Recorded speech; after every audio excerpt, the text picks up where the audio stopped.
Un homme que le temps avait laissé derrière lui, un chien trop vieux pour la guerre mais jamais trop vieux pour ressentir. Et un jeune policier ligoté à l'intérieur d'une voiture en flammes, abandonné comme un secret que personne n'était censé découvrir. Pas de plaque, pas de renfort, pas de temps, juste de la fumée, du feu et une seule chance. Ce n'était pas censé être leur combat. Mais au moment où Duke aboya, Matthew comprit qu'une voix, quelque part, demandait de l'aide, sans plus la force de crier. Ce qui arriva ensuite vous laissera le cœur à la fois brisé et entier. Avant de commencer, pensez à aimer cette vidéo, à vous abonner si ce n'est pas encore fait, et à activer la cloche parce que des histoires comme celle-ci rappellent ce dont nous sommes encore capables.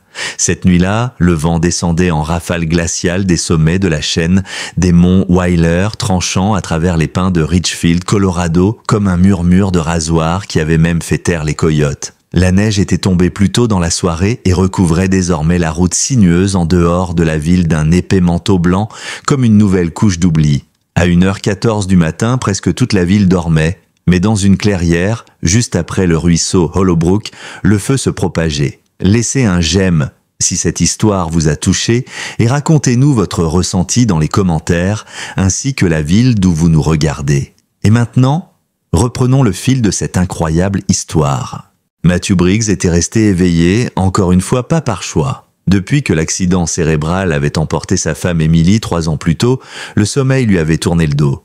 Il continuait à préparer 2 tasses de thé chaque nuit. L'une d'elles finissait toujours froide. Sa vieille cabane, un cube massif en bois rouge imprégné de suie et de souvenirs, grinçait à chaque coup de vent, tandis qu'il restait assis près de l'âtre, jouant machinalement avec une lettre qu'il n'avait jamais postée. Matthew avait 68 ans, les épaules encore larges, mais un peu voûtées après des décennies à tirer des corps et des tuyaux en tant que capitaine des pompiers à Denver. Son visage, buriné par la fumée et le soleil, encadré de cheveux d'argent plaqués en arrière, portait des yeux verts, fatigués, acérés, ceux d'un homme qui avait sauvé des centaines de vies des flammes, mais pas toujours celles qui comptaient le plus.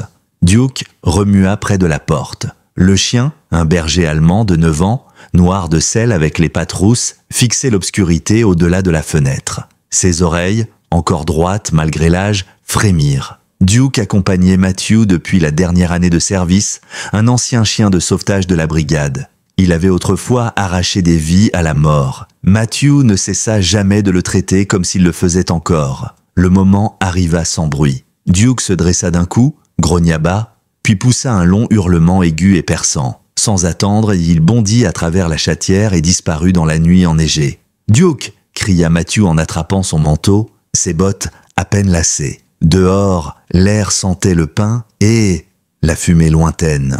Inutile d'appeler encore. Le vieil homme entendait le chien aboyer plus bas, frénétique. L'air glacé portait maintenant autre chose, une odeur âcre, piquante, plastique brûlé et essence. Matthew avança dans la neige jusqu'aux genoux, lampe de poche dans une main, l'autre serrant son ancien radio qu'il n'avait plus utilisé depuis des années. Il atteignit la crête et en contrebas, sur Hollowbrook Road, il la vit. Une voiture en flammes. Elle avait plongé dans un fossé, le nez planté dans un vieux pin, et les flammes grimpaient maintenant le long du capot comme des lianes orangées. Duke tournait autour du véhicule, aboyant avec une urgence que Matthew n'avait plus vue depuis 2015. Ses instincts revinrent aussitôt. La mémoire musculaire d'un homme qui avait traversé sans désastre. Il se précipita vers la voiture, protégeant son visage de la chaleur. Le pare-brise avait éclaté en toile d'araignée, les flammes léchaient le tableau de bord, mais à l'arrière, quelqu'un, une silhouette, affaissée derrière le siège conducteur, immobile. Matthew jura entre ses dents et frappa le carreau arrière du coude. Rien. Il saisit une branche tombée et frappa à nouveau. La vitre céda dans un fracas sucré. La fumée jaillit, la chaleur lui mordit la peau comme des langues furieuses. Il se pencha, toussant, et força la porte à s'entr'ouvrir. À l'intérieur, un homme inconscient, les poignets ligotés derrière le dos par des liens plastiques, du sang à la tempe, un insigne à moitié fondu incrusté dans sa veste. Duke aboyait toujours, comme pour dire « plus vite ». Dans un dernier effort, Matthew extirpa le corps, le tirant dans la neige. L'homme était grand, dans la trentaine, les cheveux bruns foncés, coupés courts à la militaire, rasés de près, musclés même en étant inerte. Sa veste, brûlée par endroits, laissait encore deviner le contour d'un écusson de police. Son nom avait disparu, mais ses vêtements, la façon dont on l'avait ligoté, ce n'était pas un accident, c'était un message. Matthew chercha un souffle, léger mais présent. Il le hissa sur son dos et remonta la pente, Duke le flanquant et aboyant encore, tandis que derrière eux la carcasse de la voiture se mit à gémir avant d'exploser dans une colonne de flammes. Il fallut 20 minutes pour regagner la cabane. Matthew déposa l'homme sur le canapé près de la cheminée, attrapa sa trousse de secours, une couverture et une casserole d'eau qu'il gardait toujours tiède.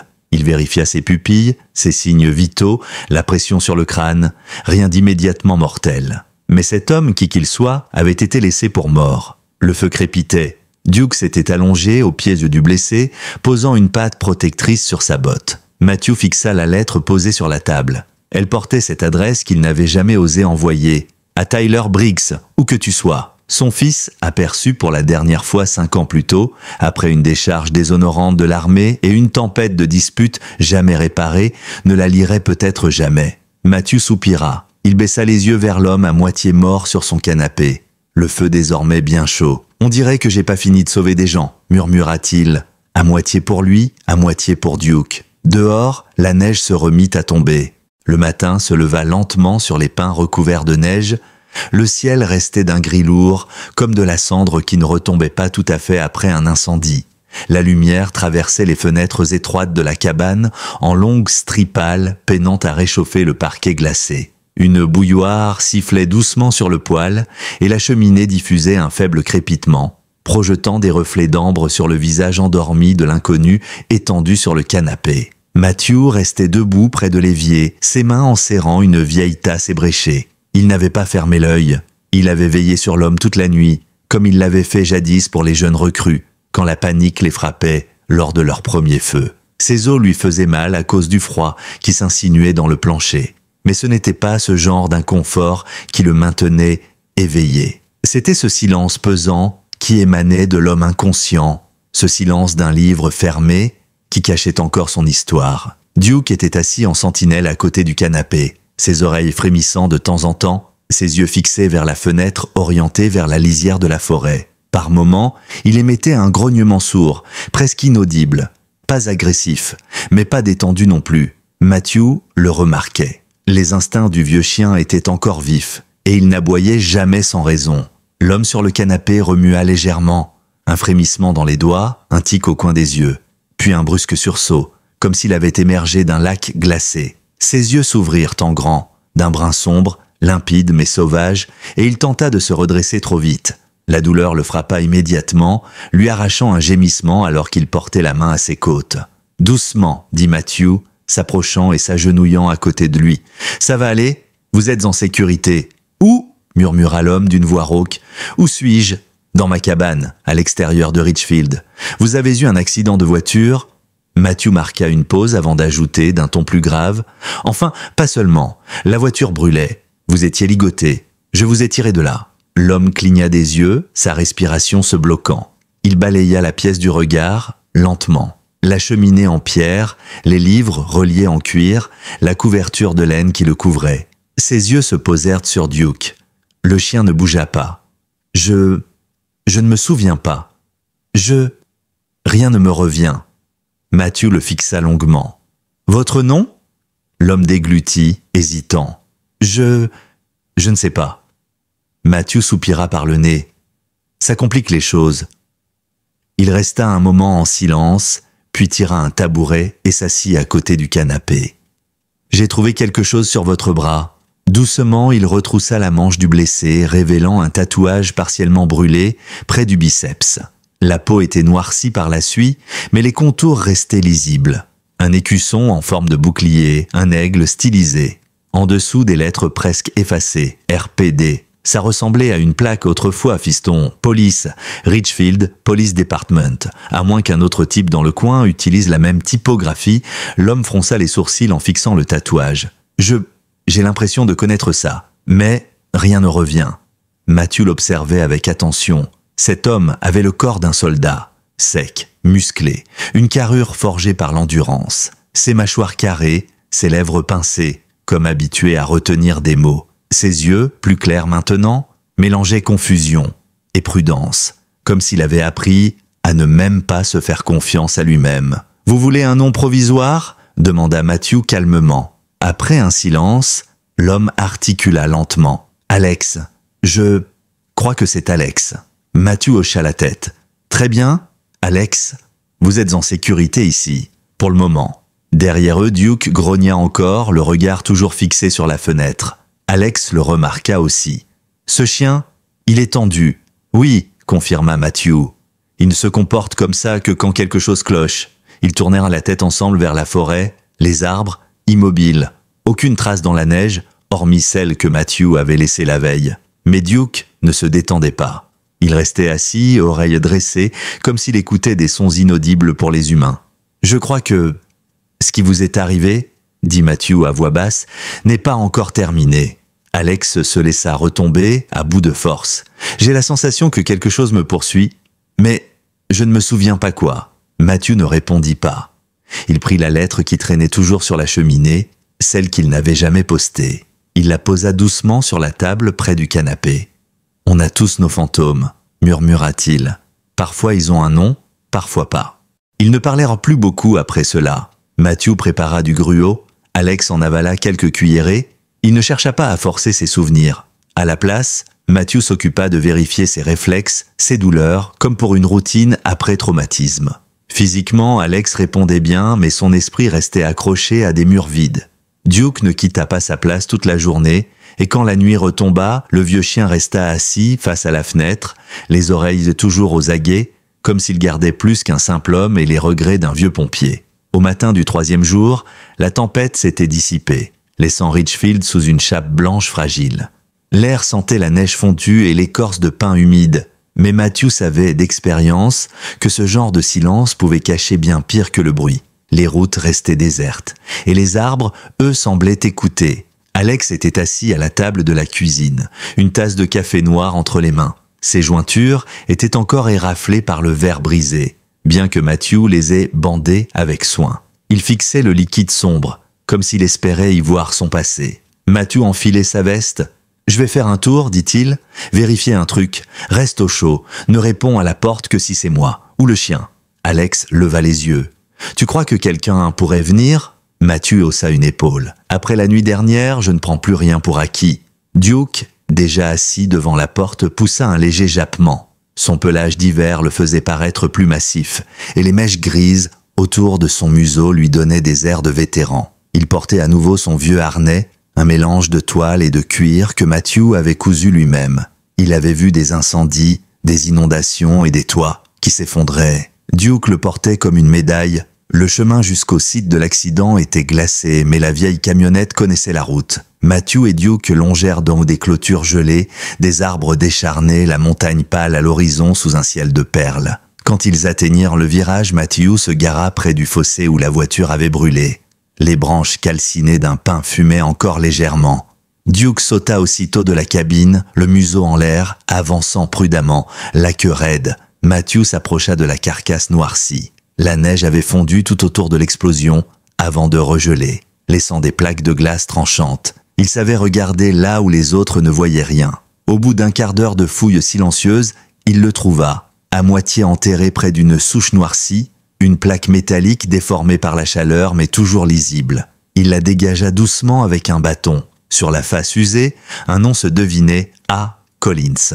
C'était une plaque d'identité standard pour policiers, clipsée sous la veste en cas de perte des insignes extérieurs. Une précaution, son cœur se serra. Duke aboya soudain et se mit à gratter près du châssis brûlé. Matthew s'avança, à moitié fondu, mais intact, un petit objet noir. Il le ramassa avec des gants, une clé USB, le plastique était craquelé, mais la connexion paraissait encore utilisable. Sur le côté, on avait gravé des initiales au canif, AC. Duke s'arrêta enfin, le fixant, la queue basse. « On tient quelque chose ?» murmura Matthew. Plutôt que de rentrer directement, Matthew tourna le volant et descendit 15 miles plus bas, en direction d'une zone industrielle assoupie à la périphérie de Pinefield. Les bâtiments s'alignaient, gris et vides, entre un ancien dépôt d'appât pour pêcheurs et une laverie condamnée depuis des années. Au milieu, coincé comme un secret bien gardé, une petite boutique sans enseigne apparente, hormis un panneau fané sur la porte. « Sarah's Tech Repair, sonnez si vous osez ». Matthew poussa la porte. À l'intérieur, l'air sentait le cuivre brûlé et le café trop cuit. Des câbles pendaient partout, des écrans désossés encombraient des étagères grinçantes. Tout au fond, une femme d'une quarantaine d'années leva les yeux de son établi. Une mèche de cheveux bleu sombre retombait sur son visage, le reste rasé d'un côté et attaché de l'autre. Elle portait un blouson de cuir usé et des bottes qui claquaient sur le béton. Ses yeux, gris ardoise, brillèrent d'un éclat amusé en reconnaissant Matthew. « Eh bien, dit-elle avec un sourire en coin, si ce n'est pas Monsieur Briggs en personne. Je t'avais pas vu depuis que tu m'as sorti de ce feu de cuisine et passé un savon parce que je stockais mes pétards dans une boîte à biscuits. » Matthew gronda doucement. « Tu l'avais mérité. Je maintiens que ce n'était pas des pétards. Ils ont explosé, non ?» Elle balaya l'air d'un geste théâtral. Semantique. Puis elle pencha la tête. « Qu'est-ce que tu m'amènes ?» Il posa la clé USB sur le comptoir. Elle a pris la chaleur. « Je veux savoir s'il reste quelque chose dessus, tout ce que tu peux récupérer. » Sarah attrapa la clé avec une pince, la tourna à la lumière, la détaillant comme un bijou radioactif. « Je peux tenter un montage de fortune et lancer une récupération profonde. Mais ça me prendra quelques heures. Où est-ce que je t'envoie les résultats ?» Matthew sortit une vieille carte froissée de sa poche et la lui tendit. « Appelle-moi. » Et « Sarah ?» Elle releva les yeux, son expression s'était durcie. « Ça reste entre nous ?» Elle soutint son regard un instant, puis hocha lentement la tête. « Tu penses que quelqu'un surveille ce qui est dessus ?» Matthew regarda Duke, assis près de la porte, la queue basse, fixant toujours l'extérieur. « Je sais que quelqu'un compte bien qu'on ne la trouve jamais. » Sarah ne dit rien. Elle glissa la clé dans une petite boîte blindée et retourna à son établi. « Va, je t'appelle dès que ça parle. » Matthew siffla doucement. Duke bondit aussitôt et grimpa dans la cabine de la camionnette, mais ses yeux restaient rivés sur les collines derrière la cabane, même à mesure que le moteur ronronnait et qu'il roulait. Il ne cessait de jeter des coups d'œil derrière lui, ses oreilles se tournant vers la neige. Cela agaçait Matthew, plus qu'il ne voulait l'admettre. Alors, au lieu de tourner dans l'allée menant à la cabane, il dépassa l'entrée, gara le pick-up à la limite de la pente arrière et descendit en suivant le chien. Duke s'enfonça dans les bois sans hésiter, son museau bas, ses pattes creusant des sillons dans la poudreuse. Le sentier d'habitude couvert d'empreintes de lapins et de chevreuils était ce matin parfaitement lisse. À l'exception d'une chose, Duke s'arrêta net et commença à gémir, grattant la neige d'une patte. Matthew se pencha. Des traces de pneus, pas les siennes, trop étroites pour un pick-up espacé comme celle d'un fourgon de livraison ou d'un utilitaire. Elles n'étaient pas fraîches, mais elles n'avaient jamais été là avant. À côté, des empreintes de bottes, lourdes, décidées. Pas de demi-tour, pas de pas hésitant. Celui qui avait laissé ça s'était approché de la cabane à pied, puis était reparti. Matthew se releva, le cœur soudain plus lourd. Quelqu'un les avait déjà observés. Le téléphone sonna dans le silence de la nuit, coupant l'air comme un couteau. Il était plus de 2 heures du matin. Matthew, assis près de la cheminée, sursauta et chercha le vieux portable que Sarah lui avait obligé à emporter. L'écran clignotait dans l'obscurité. Il décrocha. « Matthew ?» La voix de Sarah était basse, rapide. « Je crois que tu devrais voir ça en personne. » Matthew se redressa, les yeux plissés. « Du genre… »« Quoi ?»« Du genre qu'on ne discute pas par téléphone. Et amène ton invité s'il peut tenir debout. » 10 minutes plus tard, le moteur tournait déjà, les chaînes crissant contre la neige gelée. Duke s'était installé à l'arrière, immobile, ses yeux d'ambre fixant la nuit noire comme s'il guettait déjà la menace. À la droite de Matthew, Alex s'était glissé dans la banquette emmitouflé dans une vieille veste de laine. Sa voix était à peine un murmure. « Je te dois beaucoup. » Matthew répondit sans quitter la route des yeux. « Tu ne me dois rien, mais peut-être que tu te dois encore des réponses. » Sarah les attendait dans l'ombre de son arrière-boutique, un unique halo jaune tombant sur le bureau encombré. Son café fumait encore dans une tasse cabossée décorée d'un « Hackers Do It Better ». Elle ne prit même pas la peine de leur souhaiter la bienvenue. « J'ai fait tourner 3 logiciels de récupération », expliqua-t-elle en tapotant son clavier. « La plupart des fichiers aient été foutus, mais j'ai réussi à sauver quelques morceaux. Des documents, des mémos audio et une vidéo. » Elle fit pivoter l'écran vers eux. Le premier fichier était un PDF scanné, des notes manuscrites datées. Sarah posa son doigt sur la signature. « C'est ton écriture ?» dit-elle à Alex. « Et regarde ici. Subvention Fondation Ashcroft pour un programme d'accueil Evergreen. Ça te dit quelque chose ?» Matthew fronça les sourcils et se pencha. Le mémo détaillait des virements bancaires vers une prétendue association pour adolescents en difficulté installée à la lisière de la ville. Mais, en marge, Alex avait écrit des phrases inquiétantes « enfants disparus »,« permis truqué »,« fausse cargaison ». Alex fixait l'écran, le souffle court. Je ne m'en souviens pas, mais j'ai l'impression que c'est bien moi. Sarah lança le deuxième fichier. Un enregistrement audio, la voix d'Alex, plus assurée, plus dure. Les noms ne collent pas. Les gamins disparaissent. Pas de dossier, pas de suivi. La fondation Ashcroft est juste une façade, pas un refuge, une distribution. Matthew serra les poings. Enfin, Sarah lança la vidéo. Une caméra de surveillance filmant une rue. On y voyait Alex sortir d'un bâtiment, un dossier sous le bras. Une voiture noire apparaissait dans le champ, vitre teintée. 2 hommes en sortaient et le plaquaient brutalement. L'image coupait net. Sarah croisa les bras, l'air grave. Qui que soient ces types, ils savaient ce qu'ils fouillaient. Et ils ont agi vite. Matthew resta silencieux, un moment, puis murmura « Ashcroft est maire depuis quoi 7 ans ? Toujours à se pavaner avec ses soi-disant programmes d'aide. Et aucune transparence. Une fumée d'écran, tout ça. » Sarah hocha la tête. Alex était sur le point de les faire tomber. Alex ferma les yeux, ses mains tremblaient à nouveau. « Si c'était vraiment moi, alors c'est pour ça qu'ils ont voulu m'effacer. » Matthew se redressa lentement. Il est temps d'appeler quelqu'un qui connaît les coulisses. Matthew avait glissé la clé USB récupérée dans la poche intérieure de sa veste en repartant de la boutique de Sarah. La neige tombait plus drue maintenant, les flocons s'écrasant sur le pare-brise et disparaissant aussitôt sous l'effet des essuie-glaces. Duke dormait à moitié sur la banquette arrière, les pattes ramenées sous lui, mais ses oreilles frémissaient à chaque virage, comme si lui aussi pressentait déjà ce qui se jouait. À ses côtés, Alex restait silencieux, son regard perdu quelque part entre la brume et le néant. La révélation des documents avait ouvert une brèche dans ses souvenirs, mais elle n'avait pas encore tout laissé passer. Matthew jetait de temps en temps un coup d'œil à son téléphone. Il hésita, puis, d'une main ferme, chercha un numéro enfoui tout en bas de ses contacts. Le nom affiché était court, Harlan. Il inspira profondément et appuya sur le bouton. La sonnerie retentit 4 fois, puis une voix rauque, mesurée, répondit enfin. « Briggs, c'est moi », murmura Matthew, ses yeux toujours fixés sur la route. « J'ai quelque chose qui pourrait t'intéresser. Je crois qu'il est temps que tu sortes de ta retraite. » Un silence, juste le souffle étouffé de l'interlocutrice.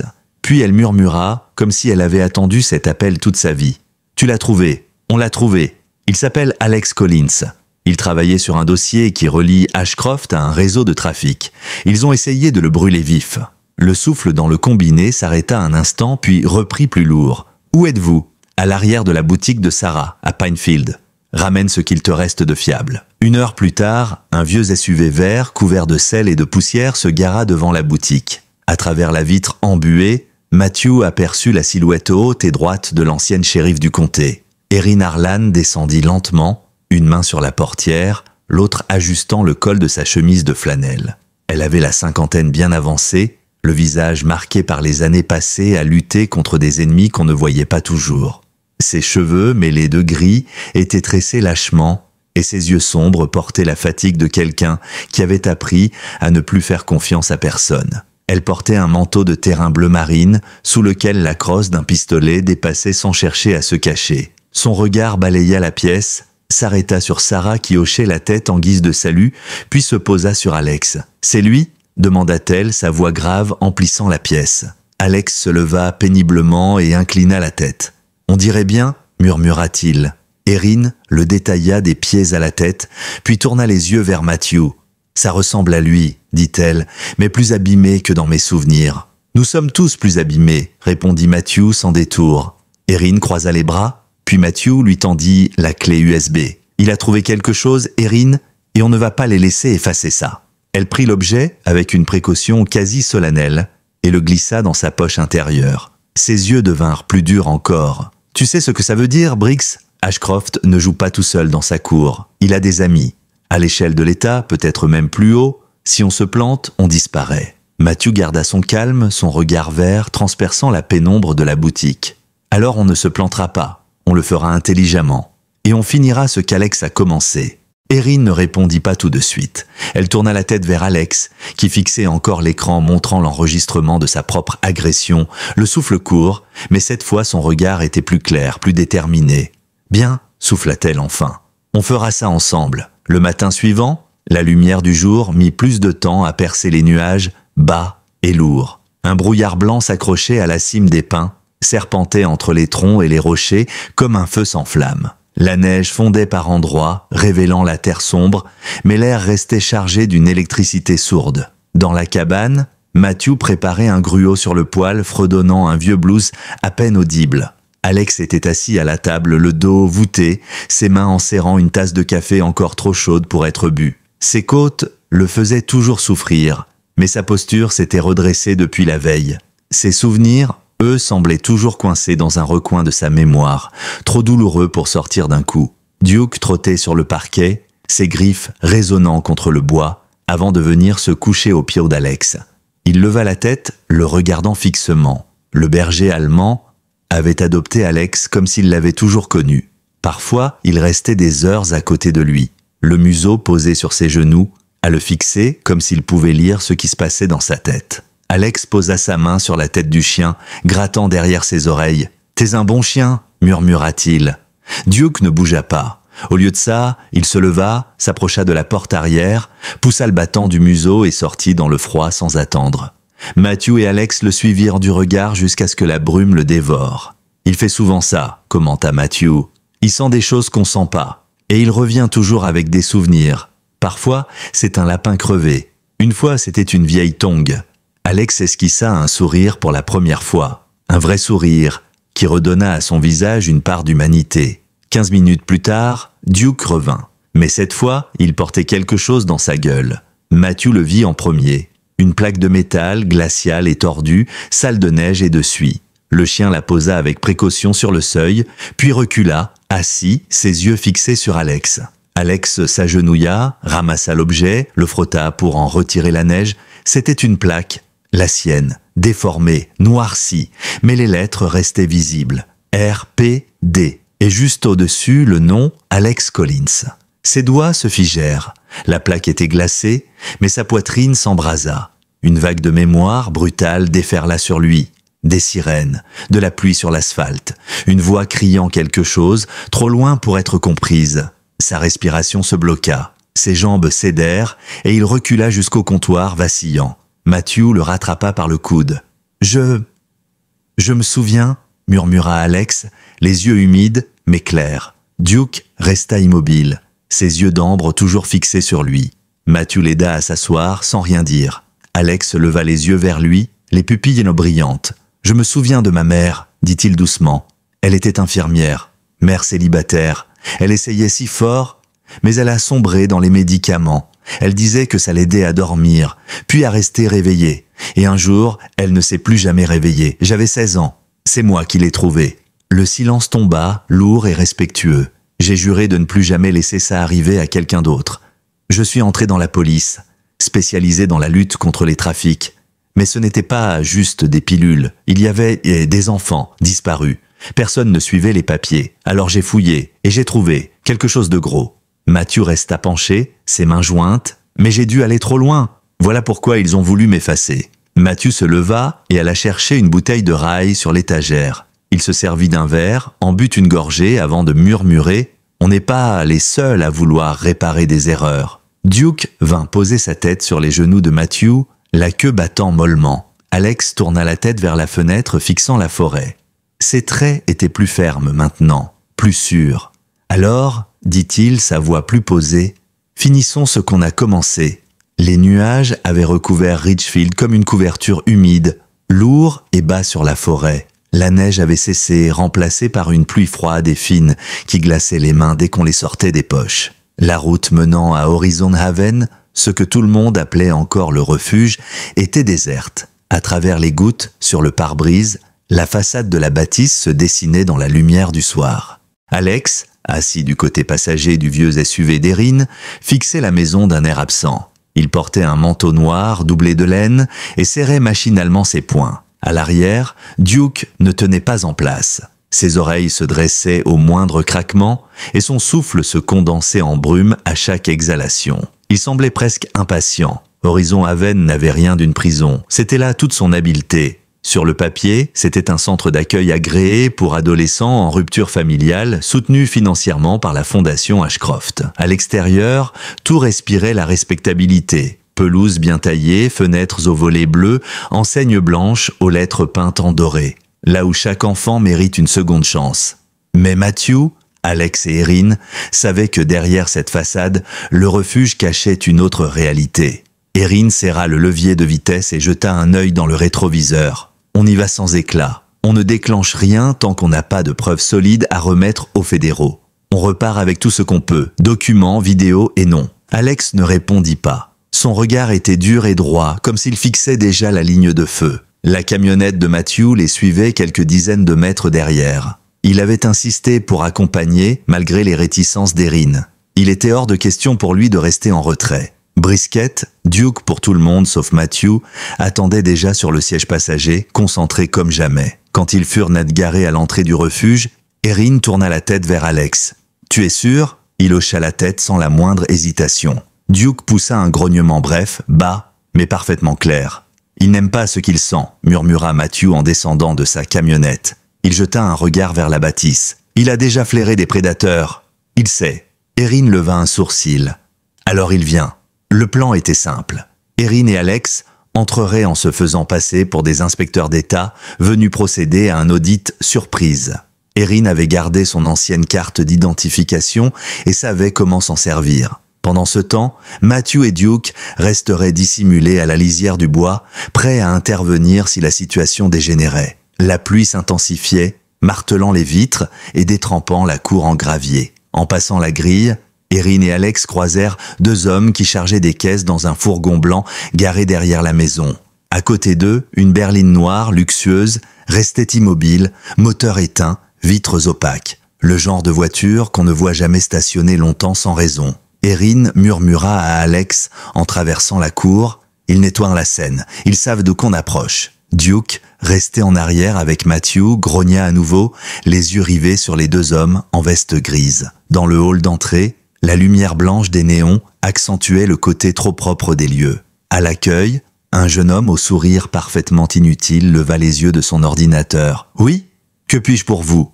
Erin lui présenta la vieille carte qu'elle gardait dans sa poche. « Jensen, contrôle d'État. Lui, c'est l'inspecteur Collins. Routine. Montrez-nous vos registres d'admission et les dossiers de sécurité. Et on voudrait aussi voir vos stockages en sous-sol. » Le réceptionniste resta un instant bouche bée, puis se reprit.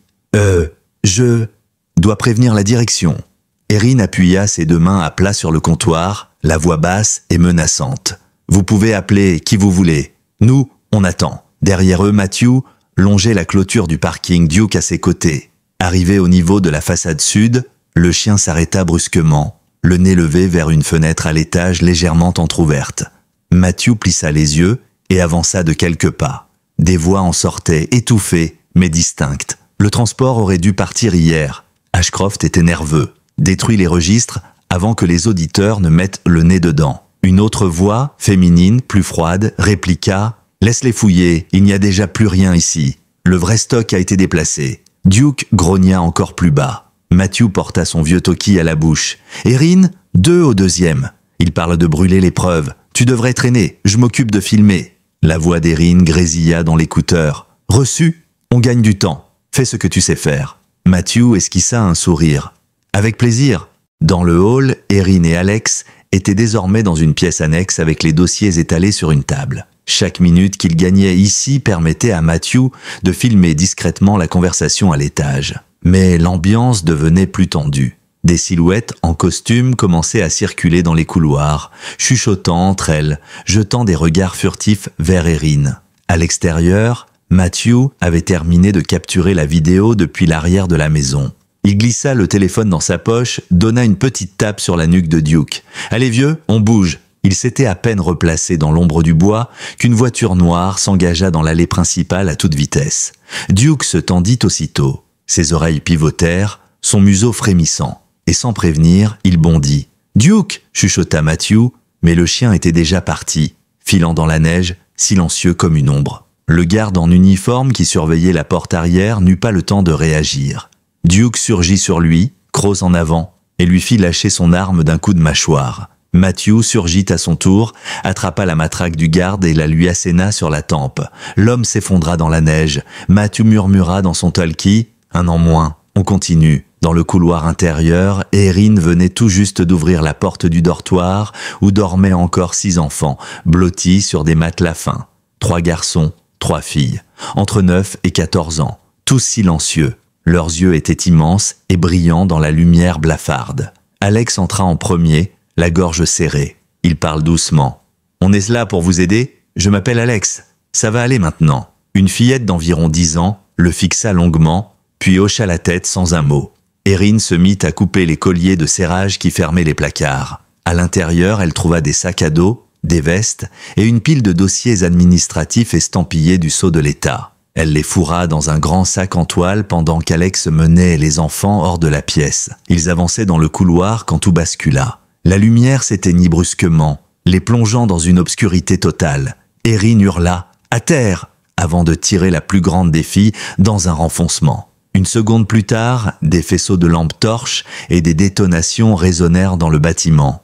À l'autre bout du couloir, un homme en costume noir, fusil à la main, avançait. Alex se retourna et couvrit la sortie des enfants en tirant 2 balles, les éclats projetés éclairant un instant le visage de l'homme. Mais avant qu'il ne puisse réagir, un autre surgit derrière lui, arme pointée sur son dos. Duke bondit dans le faisceau de lumière. Tout se passa en une fraction de seconde. Le chien percuta l'agresseur en plein saut, ses crocs se plantant dans son bras. Le coup de feu partit, mais il éclata une lampe du plafond, au lieu d'atteindre Alex.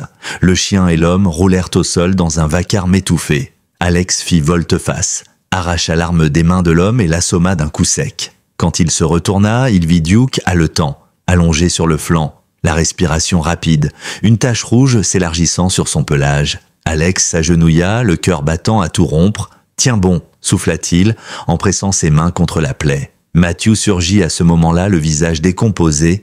Il repoussa Alex doucement, puis prit la tête du chien entre ses mains. Sa voix se brisa en un murmure, espèce de cabot entêté. « Tu viens encore de sauver mon fils !» Le chaos avait envahi tout horizon à Vennes. Les alarmes hurlaient, des sirènes commençaient à percer la nuit au loin et des éclats rouges et bleus se reflétaient déjà sur la neige détrempée de la cour. On aurait pu croire qu'enfin les secours arrivaient. Mais Matthew, Erin et Alex savaient bien qu'il ne fallait pas compter sur eux. Pas encore. Erin referma la porte du sous-sol d'un coup d'épaule, faisant descendre les 6 enfants un à un dans l'étroite galerie de service. Elle traînait derrière elle le lourd sac de preuves bourré de dossiers, de carnets et d'enregistrements. Alex fermait la marche, jetant des coups d'œil nerveux derrière lui tout en soutenant le corps massif de Duke, toujours haletant, toujours conscient malgré la balle qui avait transpercé son flanc. Le vieux berger allemand avait laissé une traînée sombre dans la neige et les carreaux du couloir. Son regard restait fixé sur Alex, comme s'il refusait de se laisser aller tant que la mission n'était pas terminée. À travers la grille, qui débouchait sur la cour de livraison à l'arrière du bâtiment, Matthew jetait des regards à la route. Dans quelques secondes, la police locale serait sur place. Mais il avait peu d'illusions sur leur loyauté. Si Ashcroft contrôlait tout ce réseau, il avait forcément infiltré leurs rangs. Erin ouvrit la grille et guida les enfants vers le camion de Matthew, garé dans l'ombre des pins. Un à un, ils montèrent dans la benne bâchée, leurs petits visages livides éclairés par la lueur des gyrophares qui dansaient déjà sur la façade du refuge. Alex déposa Duke à l'arrière, sur un tapis de couverture que Matthew avait préparé. Le chien laissait échapper des plaintes sourdes, mais battait faiblement de la queue dès qu'Alex ou Matthew posaient la main sur lui. « Tiens bon, mon vieux !»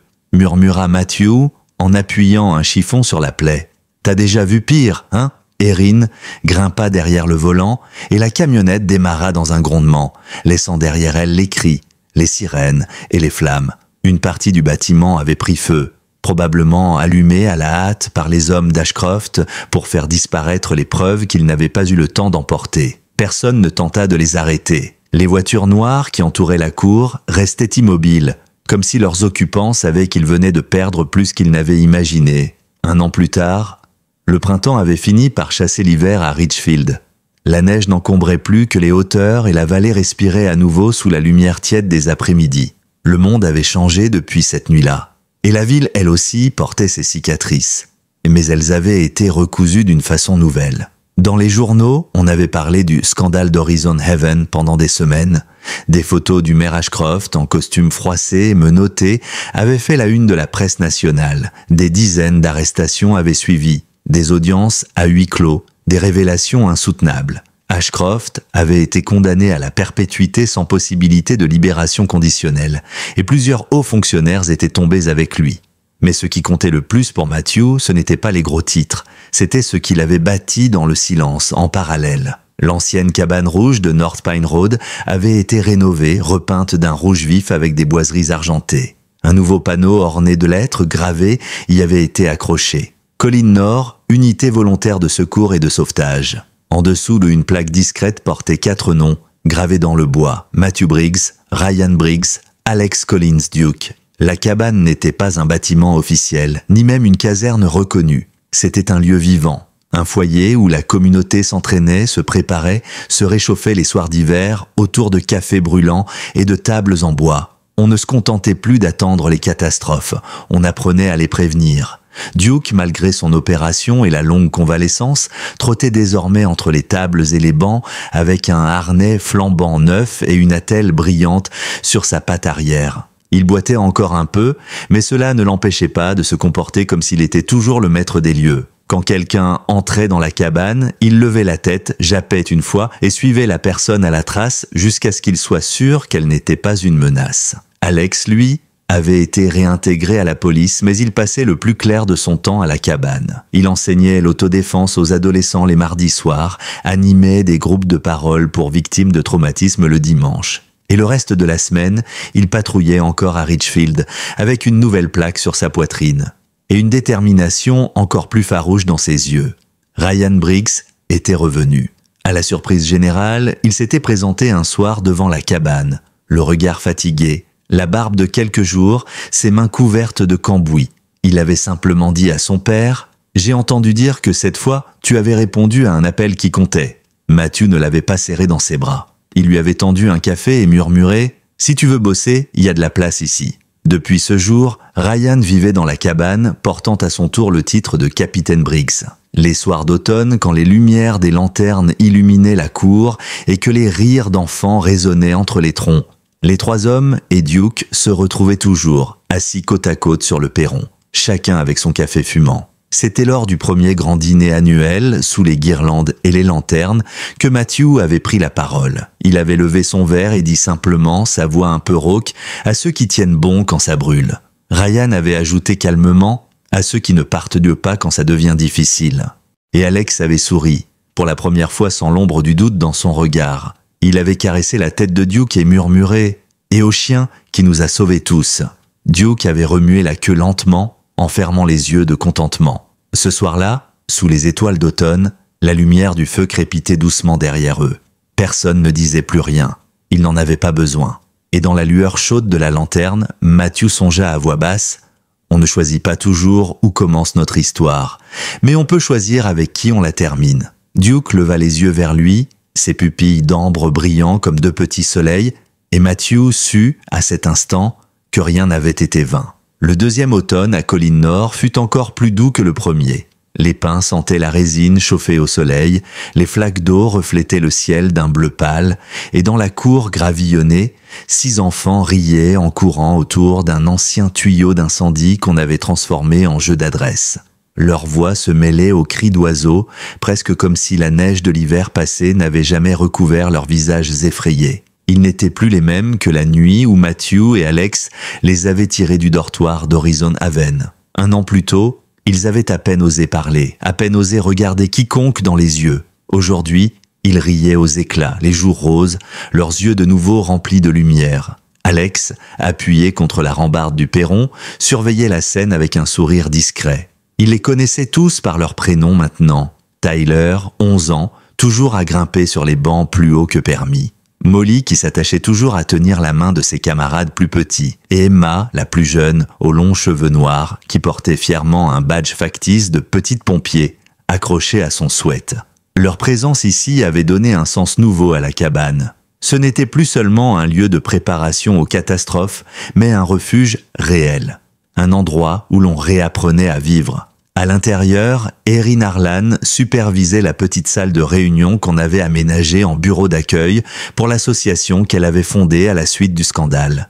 Deuxième flamme. C'était son projet personnel, un programme pour les enfants et adolescents victimes de trafic qui leur offrait un accompagnement médical, psychologique et scolaire, loin des institutions froides et défaillantes qu'elle connaissait trop bien. Elle avait refusé catégoriquement toute réintégration officielle dans la police ou le bureau du shérif. « J'ai déjà donné », avait-elle sèchement répondu à un journaliste, « et maintenant, je rends ce qu'on m'a volé. » Elle avait choisi ce nom, Deuxième flamme, en hommage à Matthew et à Duke. Parce qu'il y avait toujours une étincelle quelque part, même sous les cendres. Il suffisait juste de la protéger jusqu'à ce qu'elle reprenne. Le soir venu, les enfants rejoignirent leurs familles d'accueil respectives.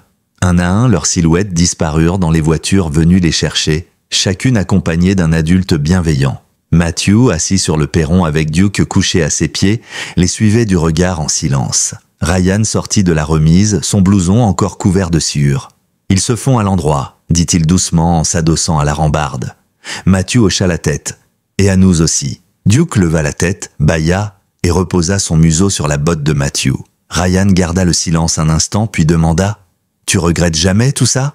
Matthew tourna la tête vers son fils, le visage impassible, mais ses yeux verts pétillants sous la lumière des lanternes. « Si j'avais pas tendu la main à ce gamin dans la neige cette nuit-là » Il tapota doucement la nuque de Duke. « On serait tous restés coincés là où on était. Toi à fuir, moi à m'éteindre, et eux à disparaître. » Il serra un instant la main sur l'accoudoir du banc, avant d'ajouter « Plus bas ? Non, je regrette pas. » Ryan esquissa un mince sourire, le genre qui naissait rarement sur son visage.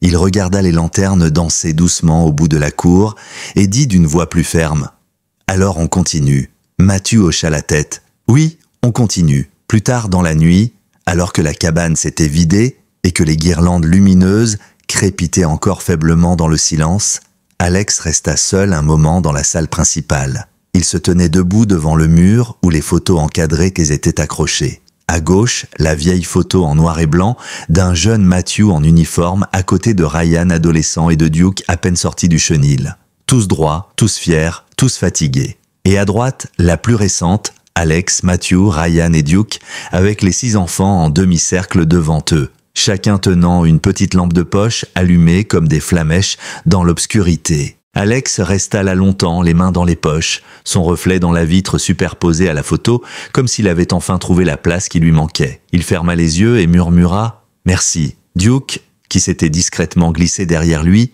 posa son museau contre la paume d'Alex et remua doucement la queue. Le lendemain, Erin annonça lors du petit déjeuner qu'une nouvelle plainte anonyme était tombée au bureau de Deuxième flamme. Un autre foyer suspect, à 3 comtés d'ici. Même méthode, même camouflage. Les visages autour de la table devinrent sérieux, concentrés. Matthew se redressa, posa son mug avec calme et dit « On partira demain matin ». Erin hocha la tête. Ryan commença déjà à griffonner des notes sur un carnet. Alex leva les yeux vers eux, ses yeux plus sombres que jamais. Il prononça ces quelques mots, presque pour lui-même. « Qu'ils courent, on les rattrapera toujours ». Duke, en bas de la table, grogna légèrement et remua la queue, comme pour dire « toujours ». Dès l'aube, la cabane était de nouveau en mouvement. La lumière encore pâle filtrait à travers les sapins lorsque Ryan chargea les sacs dans la camionnette bâchée. Dans un coin du parking, Erin vérifiait son arme et son carnet, notant les détails de l'adresse du foyer signalé, un endroit perdu au fin fond du comté d'Henderson, à près de 150 km de là. La plainte anonyme, reçue la veille au soir par Deuxième flamme, parlait d'un autre soi-disant centre de réhabilitation tenu par la même nébuleuse de faux bénévoles. Des enfants, toujours plus jeunes, toujours plus invisibles pour les autorités. Le réseau ne s'était pas éteint avec la chute d'Ashcroft. Il avait seulement reculé dans l'ombre. Ryan claqua la portière de la camionnette et annonça « Carburant et café fait. On peut décoller dans 5 minutes ». Matthew sortit à son tour de la cabane, enveloppé dans sa vieille parka. Il porta un regard rapide à la clairière avant de jeter un œil à Duke, déjà assis, le harnais fixé et la patte métallique bien attachée. Le vieux chien avait insisté pour monter dans le véhicule, et personne n'avait eu le cœur de lui dire non. « On part tous les 4, déclara Matthew d'une voix calme mais ferme. Ryan et Erin échangèrent un rapide signe de tête. Alex, de son côté, ajusta le col de sa veste et monta en silence à l'avant. Ses yeux, sombres et déterminés, fixaient déjà la route. La pluie avait repris à la sortie de la ville. Une pluie froide, qui s'écrasait en rideau contre le pare-brise. La route serpentait entre les collines et les champs détrempés, bordés par des granges effondrées et des pompes à essence abandonnées. Le GPS improvisé d'Erin indiquait qu'il leur restait une quarantaine de minutes avant d'arriver. À l'intérieur de la cabine, personne ne parlait beaucoup. Seul le frottement régulier des essuie-glaces et la respiration tranquille de Duke remplissaient le silence. Matthew observa Alex du coin de l'œil. Il ne dormait pas, mais ses pensées étaient ailleurs. Il serrait encore dans sa main la plaque qu'il avait retrouvée sur le seuil, quelques mois plus tôt, comme pour se rappeler pourquoi il ne devait pas faiblir.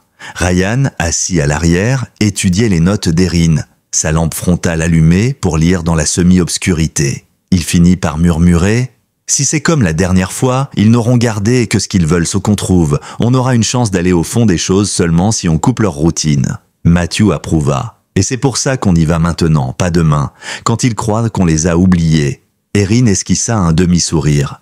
Et ça, Briggs, c'est une leçon que je vous dois. Le foyer apparut enfin au détour d'un virage.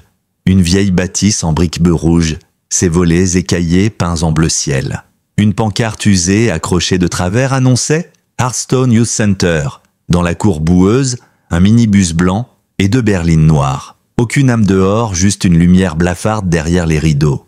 Erin coupa le moteur. Le silence devint presque oppressant. Matthew posa la main sur la nuque de Duke, qui s'était déjà redressé sur la banquette. Ses oreilles pointées en avant, il reniflait l'air par la vitre entr'ouverte. Il poussa un grognement presque imperceptible, mais assez pour que Ryan se raidisse et qu'Alex se tourne vers la maison. « Il sent quelque chose ?» dit Ryan à voix basse. Matthew hocha la tête. Quelque chose qui ne lui plaît pas. Erin respira profondément et dit, avec un calme glacé, « On garde le plan. Je passe d'abord, Alex derrière moi. Ryan et toi, Matthew, vous entrez en couverture dès que je donne le signal. Duke reste avec toi jusqu'à ce que ça bouge. » Les portières claquèrent dans la nuit humide. La boue éclaboussait sous leurs bottes. Alex gardait les mains dans ses poches, mais ses doigts ne lâchaient jamais la crosse de son arme. Erin avançait avec l'assurance d'une fonctionnaire en mission. La tête haute, malgré les regards suspects qu'elle captait déjà depuis la fenêtre du hall d'entrée. Une femme en pull beige et pantalon de toile vint leur ouvrir. Un badge en plastique pendait à son col. « Puis-je vous aider ?» demanda-t-elle, faussement polie. Erin brandit son ancienne carte et déclara d'un ton professionnel « Service de protection des mineurs. Audit surprise. Nous souhaiterions consulter vos registres et visiter les dortoirs. Merci de prévenir votre directeur. » La femme hésita un instant, puis recula, s'effaçant devant eux. Alex échangea un bref regard avec Erin, qui ne laissait rien paraître. Ils pénétrèrent dans le hall, où flottait une odeur étrange, mélange d'eau de javel et de quelque chose de plus doux, presque sucré, mais trop sucré. À l'extérieur, Matthew et Ryan se positionnèrent sur le côté du bâtiment, dissimulés derrière une palissade en bois. La pluie glissait dans leur nuque, et Duke, immobile, gardait son museau pointé vers une fenêtre du rez-de-chaussée, d'où filtrait une lumière crue. Il grognait doucement, presque comme un avertissement. Matthew murmura à Ryan « On reste pas là à geler toute la nuit. Le signal ne devrait pas tarder. » Ryan ne répondit pas tout de suite, les yeux fixés sur la silhouette d'Erin à travers la vitre. Puis, il murmura à son tour « Et s'il y avait pire que ce qu'on imagine là-dedans ?» Matthew baissa les yeux vers Duke et répondit doucement, plus pour lui-même que pour son fils. « Alors on en sortira quand même. » Dans le hall, Erin feuilletait déjà des dossiers factices, truffés de fausses signatures et de dates improbables. Alex s'éloigna discrètement et jeta un coup d'œil par une porte entr'ouverte. Un long couloir menait vers une série de chambres. Il y avait des pas derrière la porte du fond, et des voix d'enfants. Il sentit son estomac se nouer, et la colère remonta, aussi froide que la pluie dehors. Il revint vers Erin et lui glissa discrètement. « Ils ont des enfants à l'étage ou au sous-sol. J'ai entendu. » Erin hocha à peine la tête et lui murmura « On continue encore 2 minutes, puis je fais diversion.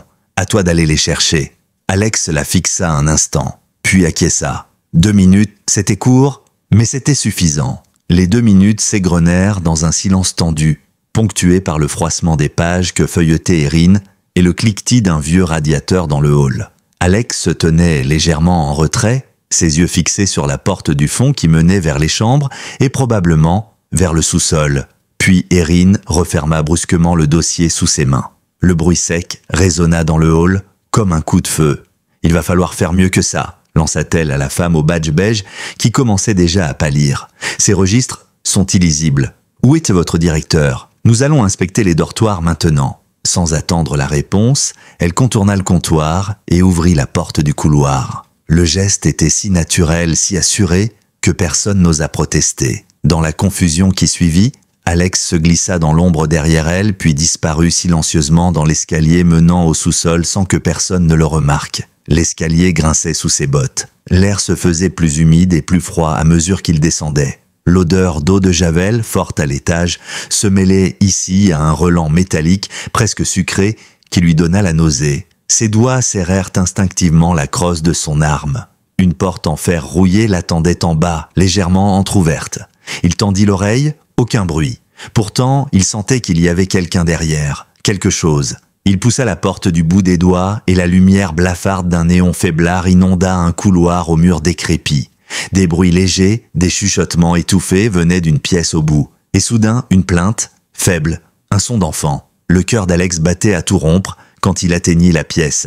Il poussa la porte d'un coup d'épaule. Dans la salle, une dizaine d'enfants étaient assis contre les murs, les poignets attachés à de simples cordes, certains recroquevillés, d'autres le regard perdu. Ils avaient tous ce même air d'effroi figé, ce silence hérité de la terreur. Le plus jeune, une fillette blonde d'à peine 6 ans, leva des yeux immenses vers lui et murmura « Vous êtes venu ?» Alex s'accroupit aussitôt. « Oui » souffla-t-il, la gorge serrée. « On est là. On vous emmène. » Il sortit un petit couteau de sa poche et commença à couper les liens un à un. Ses gestes étaient précis, rapides. Chaque corde qui tombait le libérait un peu plus du poids qu'il portait lui aussi depuis des mois. Derrière lui, un bruit de pas. Alex se retourna brusquement, arme levée, et vit Matthew, Duke sur ses talons, qui entrait à son tour. Ryan fermait la marche, l'air concentré. « Erin les occupe à l'étage », expliqua Matthew en chuchotant. « On dégage tout le monde et on file. » Ryan commença à guider les plus grands vers la sortie. Duke se faufila entre les enfants, reniflant doucement chaque petit visage, comme pour s'assurer qu'aucun ne restait en arrière. Quand Alex passa le bras autour des épaules de la plus petite pour l'aider à marcher, elle serra fort son col et murmura encore, d'une voix tremblante mais pleine d'une étrange confiance, « Je savais que quelqu'un finirait par venir. » Alex inspira profondément, incapable de répondre tout de suite. Puis il lui glissa doucement, « Et je te promets que personne ne t'y remettra jamais. » Dans l'escalier, les voix à l'étage commençaient à s'élever. Une dispute, un ton qui montait. Erin tenait bon, mais elle ne pourrait pas retenir la tempête indéfiniment. Matthew pressa le pas, les enfants encadrés par Duke et Ryan, Alex en arrière-garde. Ils atteignirent enfin la porte de service à l'arrière du bâtiment. Matthew donna un violent coup de pied dans le battant qui céda dans un craquement. La pluie froide les accueillit comme un soulagement. Ryan guida les enfants vers la camionnette déjà prête à démarrer. Matthew souleva Duke qui commençait à fatiguer et le posa dans la benne. Alex se retourna une dernière fois vers la porte de service, ses yeux brillants d'une détermination glacée. Il n'y avait plus rien à dire. Tout ce qu'il fallait faire maintenant, c'était partir. Erin surgit dans la cour à ce moment-là, courant à grandes enjambées. « Partez !» hurla-t-elle. « Je les retiens 1 minute de plus !» Matthew hocha la tête et grimpa derrière le volant. « Monte, fiston !» lança-t-il à Ryan en refermant la portière. La camionnette démarra en trombe, projetant des gerbes de boue derrière elle. À travers la vitre arrière, Alex aperçut Erin, seule dans la cour, ses cheveux détrempés plaqués sur son visage. Elle tenait tête à 2 hommes en costume qui venaient de surgir du hall. Puis la pluie effaça la scène derrière eux. Sur la route, le silence pesait lourd. Les enfants s'étaient tassés les uns contre les autres, sur la banquette arrière, le visage collé aux couvertures, certains déjà endormis, sous l'effet de la fatigue et du choc. Matthew gardait les mains fermement agrippées au volant. Ses phalanges blanches trahissaient la tension qui lui broyait encore le cœur. Ryan jetait des regards rapides au rétroviseur surveillant la route derrière eux. Dans un coin, Alex fixait les enfants. Songeur, une main posée sur la tête de Duke, qui dormait maintenant apaisé malgré la pluie battante contre la carrosserie. Matthew prit enfin la parole, sa voix grave, basse. « Cette guerre, elle est pas finie. Mais ce soir, on en a gagné une. » Ryan acquiesça, le regard dur. « Et on n'en laissera plus aucun derrière. » Duke remua faiblement la queue comme pour approuver, sans ouvrir les yeux. Alex murmura alors, presque pour lui-même, « À chacun son heure et à chacun son devoir ». Et dans l'habitacle, malgré la pluie, malgré la nuit, un silence plus serein se fit, comme un souffle de victoire, comme la certitude qu'il venait d'allumer une flamme que rien ne pourrait plus éteindre. Le lendemain matin, le ciel de Richfield s'est éteint d'un gris pâle, presque blanc, et la pluie avait cessé, laissant la ville trempée dans une brume légère. À la cabane de Colline Nord, la vie reprenait doucement son cours. Les enfants rescapés dormaient encore dans la petite salle commune, enroulés dans des couvertures chaudes, leurs visages enfin détendus. Dans la cuisine, l'odeur du café fort se mêlait à celle des toasts grillés. Ryan se tenait debout près de la fenêtre, scrutant la clairière silencieuse, une tasse à la main. Sur la table, des journaux du matin, encore humides, affichaient en une « Nouveau foyer fermé dans le comté d'Henderson », une enquête fédérale ouverte. En dessous, une photo en noir et blanc montrait la bâtisse en briques rouges du Hearthstone Youth Center entourée de voitures de police. Matthew entra, l'air fatigué mais droit, et posa une pile de chemises sur la table. Il s'assit lourdement et murmura, plus pour lui-même que pour son fils, « Ça commence ». Ryan lui jeta un regard interrogateur. Matthew tapota la une du journal. « Les gens commencent à ouvrir les yeux, on tiendra pas la vague qui arrive tout seul ». Ryan hocha la tête, pensif. Puis il désigna d'un geste les enfants qui dormaient derrière la porte vitrée. Mais ceux-là, ils ne seront plus jamais seuls non plus. Dans l'après-midi, Erin franchit le seuil de la cabane, trempée par la pluie d'une averse inattendue, mais avec une lueur étrange dans les yeux. Elle avait passé la nuit dans un motel discret, après avoir détourné l'attention assez longtemps pour couvrir leur fuite. Sa présence redonna à la pièce un souffle d'énergie que chacun avait tenté de cacher depuis la veille. Alex se leva de sa chaise, un sourire discret aux lèvres. « Tu as tenu parole », dit-il simplement. Erin haussa les épaules, faussement détachée avant de répondre « Et vous avez fait le reste ». Matthew la dévisagea un instant, puis, sans dire un mot, posa devant elle une tasse de café. Elle la saisit à deux mains et s'assit près du feu, laissant la chaleur envahir ses doigts. Dans la pièce, le silence n'était plus pesant. Il était presque doux maintenant, comme celui d'un foyer. Les jours suivants, la presse avait multiplié les articles. Les caméras s'étaient installées à la sortie de Richfield. Des journalistes s'agglutinaient devant le tribunal du comté, interrogeant à la volée quiconque avait un uniforme ou un badge.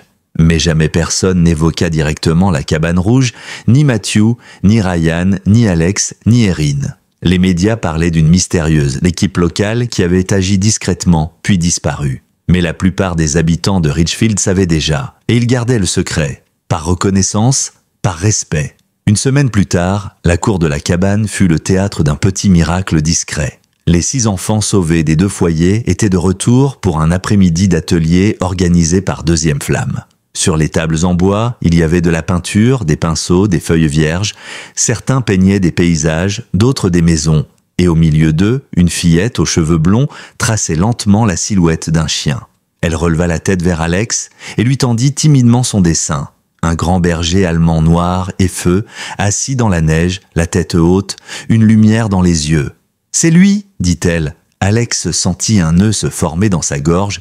Il posa une main douce sur son épaule. « Oui, c'est lui. » Duke, allongé au pied du perron, leva les yeux à ce moment précis, comme s'il avait compris. Puis il ferma les paupières et laissa échapper un profond soupir satisfait. Le soir même, quand la dernière voiture quitta la cour, Matthew resta seul dehors un moment. Il observa le ciel clair, où les étoiles perçaient enfin la brume.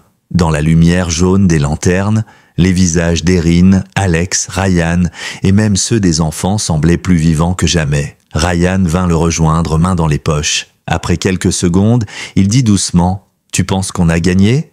Matthew esquissa un petit sourire triste et répondit simplement « Non, mais on est encore debout, et tant qu'on sera debout, ça suffira. » Ryan hocha la tête. « Alors on continue. » Matthew appuya une main sur son épaule. « Oui, on continue. » Et dans le silence, ponctué par la respiration paisible de Duke, tous deux restèrent là, face au bois, gardant leur veille, prêts pour le prochain combat. Le mois suivant, la mairie de Richfield organisa une cérémonie discrète dans le parc central. Officiellement, il s'agissait d'une remise de médailles à des citoyens ayant œuvré pour la sécurité de la communauté. Les journaux locaux avaient parlé d'actes héroïques, sans trop en dire sur les détails. C'était mieux ainsi. Une centaine de chaises blanches avaient été installées devant le kiosque à musique, décorées de drapeaux et de guirlandes. Les familles des enfants étaient là, ainsi que des voisins, des pompiers, quelques policiers et presque toute la ville. Tous savaient ce qui s'était passé, mais personne ne le disait à voix haute. Matthew était assis au premier rang, costume sombre et cravate droite. Duke, allongé à ses pieds, portait un harnais noir neuf avec une petite médaille gravée pour bravoure. Il tenait la pose, la tête haute, comme s'il avait toujours su que ce jour viendrait. À côté de Matthew se tenait Ryan, chemise impeccable, et Alex, vêtu de son uniforme de détective. Erin avait choisi un tailleur gris et se tenait un peu en retrait, bras croisés, un léger sourire sur les lèvres. Le maire monta sur l'estrade et parla longtemps des valeurs de solidarité, du courage ordinaire et de la force des communautés face à l'adversité. Quand vint le moment des remises, chacun reçut une plaque gravée à son nom. Mais lorsque le maire accrocha la petite médaille ronde au collier de Duke, un frisson traversa l'assemblée suivi d'une salve d'applaudissements. Le vieux chien leva la tête, battit une fois la queue et resta parfaitement immobile pendant que Matthew glissait une main affectueuse derrière son oreille. Après la cérémonie, les enfants vinrent les uns après les autres à la cabane. Ils avaient grandi en quelques mois. Molly avait une tresse qui lui descendait dans le dos et parlait sans plus baisser les yeux. Tyler avait pris quelques centimètres et aidait déjà Ryan à transporter du matériel. La plus jeune, Emma, portait fièrement une petite lampe de poche attachée à sa ceinture, comme pour rappeler la promesse d'Alex. Ils avaient décidé d'organiser une grande soirée autour du feu. Pour eux, la cour résonnait de rires et de musique. Des guirlandes lumineuses pendaient entre les pins. Et sur les tables en bois s'alignaient des plats apportés par les habitants. Ryan surveillait le barbecue tandis qu'Alex distribuait des marshmallows aux enfants, chacun tentant de les faire rôtir sans les brûler. Erin avait trouvé un siège près du feu et observait la scène, les bras autour de ses genoux, ses traits adoucis par la chaleur des flammes. Matthew resta un moment en retrait, les mains dans les poches, à contempler la lumière du brasier qui dansait sur les visages. Il croisa le regard de Duke, assis sagement sur le perron, et murmura « Regarde ça, mon vieux. On n'a peut-être pas changé le monde entier, mais on a changé le leur. » Duke ferma brièvement les yeux, battit la queue et posa son museau sur ses pattes, comme pour dire qu'il comprenait. Lorsque la nuit fut plus sombre et que les enfants furent rentrés, Matthew rejoignit Ryan et Alex autour du feu. Erin les rejoignit quelques minutes plus tard, un mug de café à la main. Ils restèrent là, tous les quatre, silencieux, à regarder les flammes crépiter. Puis Ryan prit la parole, sa voix grave mais tranquille. « Tu sais, papa, on aurait pu ne pas revenir. On aurait pu choisir de tout laisser tomber. » Matthew le regarda, un sourire discret au coin des lèvres. « Mais on est revenu, parce que c'est ce qu'on fait. » Alex hocha la tête, son regard perdu dans la danse des flammes. « On revient toujours. » Et Erin ajouta, plus bas, même ceux qui ne pensaient plus savoir où revenir. Un silence se fit, mais il n'avait plus rien de lourd. Il était plein de sens, plein de gratitude. Duke, entre eux, bougea légèrement et posa sa tête sur le genou d'Alex, qui lui gratta machinalement la nuque en murmurant « C'est toi qui nous as tous ramenés, pas vrai ?» Le vieux berger allemand ne répondit pas mais ferma les yeux et soupira doucement, satisfait. À la fin de la soirée, quand les lanternes furent éteintes et que chacun regagna la cabane ou sa maison, Matthew resta encore dehors quelques minutes. Il leva les yeux vers les étoiles et murmura pour lui seul « Tant qu'il y aura des flammes à rallumer, tant qu'il y aura des gamins à sauver, alors on continuera. » Et quelque part, il jura avoir entendu, dans la brise qui caressait la clairière, un dernier aboiement, doux et fidèle comme une promesse. L'hiver était revenu sur Richfield, plus calme que les précédents. La neige recouvrait à nouveau les toits de la ville d'un manteau épais et ouaté, étouffant les bruits, adoucissant les angles. À la cabane de Colline Nord, la fumée d'un feu de cheminée montait en volute paresseuse dans le ciel clair, et la lumière chaude des fenêtres dessinait un halo doré dans la nuit glaciale. À l'intérieur, Matthew, Ryan, Alex et Erin s'étaient retrouvés autour de la grande table en bois pour leur réunion hebdomadaire. Ils passaient en revue les dernières lettres reçues, les signalements venus d'ailleurs, les projets de la nouvelle année pour Deuxième Flamme. Les enfants qu'ils avaient sauvés la première nuit et ceux qui avaient suivi continuaient d'envoyer des cartes et des photos. Certains venaient les voir régulièrement pour dire merci, pour rester un peu. Ryan était devenu capitaine à part entière de l'équipe locale de secours. Alex avait été réintégré officiellement comme détective, mais il passait plus de temps à la cabane qu'au commissariat. Erin, elle, avait fait de Deuxième Flamme une véritable force dans le comté, formant d'autres équipes, apprenant à d'autres ce qu'elle avait appris dans la douleur. Et Duke était toujours là, assis à sa place près du feu, son harnais soigneusement ajusté, la patte métallique brillant à la lumière des flammes. Son pelage noir et feu s'était couvert de gris, ses mouvements étaient des plus lents, mais ses yeux gardaient la même lumière, celle d'un chien qui avait été plus qu'un compagnon, un gardien, un lien entre des hommes perdus et des enfants oubliés. Matthew se leva de table, alla vers le manteau de la cheminée et décrocha le vieux cadre accroché là. C'était une photo, celle prise le soir de leur première victoire, devant la cabane repeinte, avec les enfants, leurs lampes allumées comme des étoiles. En dessous, une plaque discrète portait quelques mots gravés « Pour ceux qui ne reculent pas, pour ceux qui reviennent toujours ». Il resta là un moment, le cadre dans les mains, songeant à tout ce qu'ils avaient traversé, à tout ce qu'ils avaient sauvé, à tout ce qu'ils avaient perdu aussi. Puis il reposa la photo, revint près du feu et s'accroupit lentement aux côtés de Duke. « Tu nous as tous ramenés, mon vieux » murmura-t-il en glissant une main derrière ses oreilles. « Tu nous as appris que même quand tout brûle, il reste toujours quelque chose à sauver. » Duke ferma les yeux et sa queue bougea doucement, presque imperceptiblement comme pour dire qu'il le savait déjà. Dans la ville, les habitants aussi semblaient avoir compris. Ils déposaient parfois des fleurs sur le perron de la cabane, des gâteaux, des mots griffonnés sur des bouts de papier. Personne ne prononçait le mot « héros ». C'était inutile. Tout le monde savait, et dans la cabane, quand la nuit tombait, que les flammes crépitaient doucement dans la cheminée et que la neige recouvrait les traces laissées dans la clairière, on pouvait sentir ce quelque chose qu'ils avaient reconstruit. Ensemble, la certitude que la bonté avait encore sa place, que la mémoire des gestes de compassion était plus forte que la peur. Alors si, toi qui écoutes cette histoire, tu portes en toi une cicatrice, un silence, un souvenir qui te pèse encore, retiens ça. La guérison ne vient pas toujours dans un grand éclat de lumière. Parfois, elle vient discrètement, sur quatre pattes, à travers la neige, sous une lampe de Porsche. Parfois, elle vient d'une main qui se tend, d'un regard qui te dit que tu comptes encore, et si cette histoire t'a touché, partage-la à ton tour avec quelqu'un qui en a besoin. Écris-nous un mot dans les commentaires, on lit chacun d'eux. Et surtout, abonne-toi à cette chaîne pour ne jamais manquer ces récits qui croient encore en la force du bien.